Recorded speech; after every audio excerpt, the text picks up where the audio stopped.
Et voici une histoire du chevalier orange.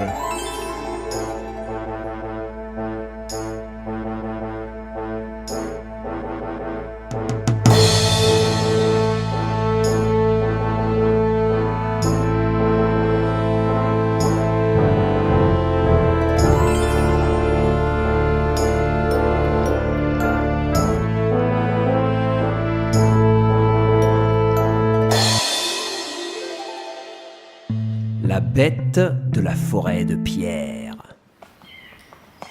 Lors d'un long voyage, le chevalier orange se vit obligé de passer par la fameuse forêt de pierre.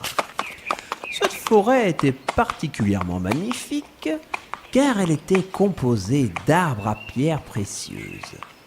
On pouvait y croiser des buissons de rubis, des saules pleureurs de larmes de diamants ou bien encore des chênes de topaz, le tout poussant paisiblement sur un gazon de rubis. C'était une région si étincelante que les rayons du soleil eux-mêmes n'osaient pas passer et la forêt semblait continuellement plongée dans une nuit doucement colorée par ses lumières précieuses.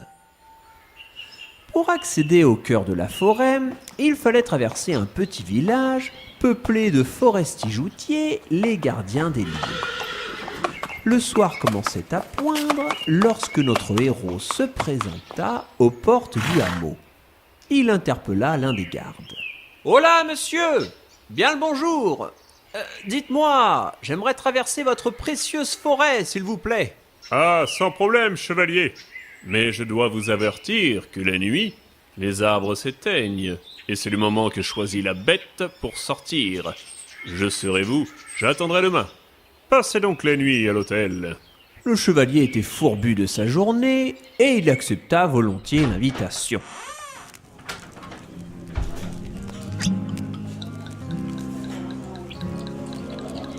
Après un bon repas dans l'auberge du coin, il s'assit près d'une fenêtre devant la cheminée pour lire un peu.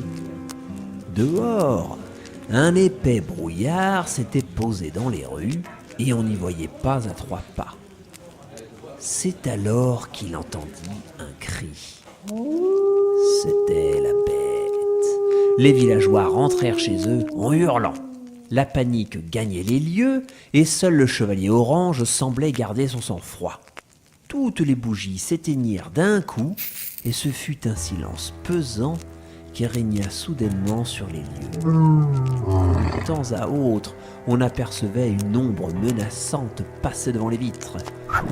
On pouvait entendre la bête qui grattait les murs du bois de l'auberge et ses grognements ne s'arrêtaient pas.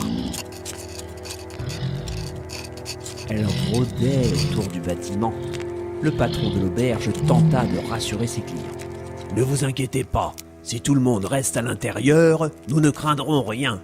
Les murs sont épais. » Mais le chevalier orange ne l'entendait pas de cette oreille. « Ou ben moi, bête ou pas, j'aimerais aller me coucher.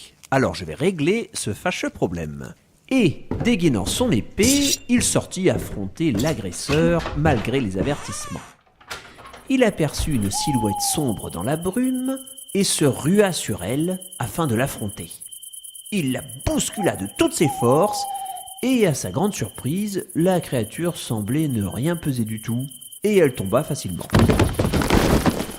Une petite voix se fit alors entendre. « Eh oh, du calme! Vous énervez pas! Je fais juste mon travail, moi !» Le chevalier orange ne revenait pas. En se rapprochant de la bête, il put s'apercevoir qu'il s'agissait en fait d'un farfadet recouvert d'une peau de loup. « Ce sont les villageois qui me payent pour que je fasse peur aux visiteurs. C'est le seul moyen pour que personne ne tente de traverser le bois. Sans cela, tout le monde passerait et en chipperait une pierre ou deux au passage. Et adieu la forêt. Mais vous avez l'air d'un brave chevalier. Ils vous laisseront sûrement aller demain matin. » En effet, après quelques explications avec les forestiers-joutiers, le chevalier orange put enfin se reposer, et le lendemain, il entama la traversée du bois en jurant de garder le secret de la bête de la forêt de pierre.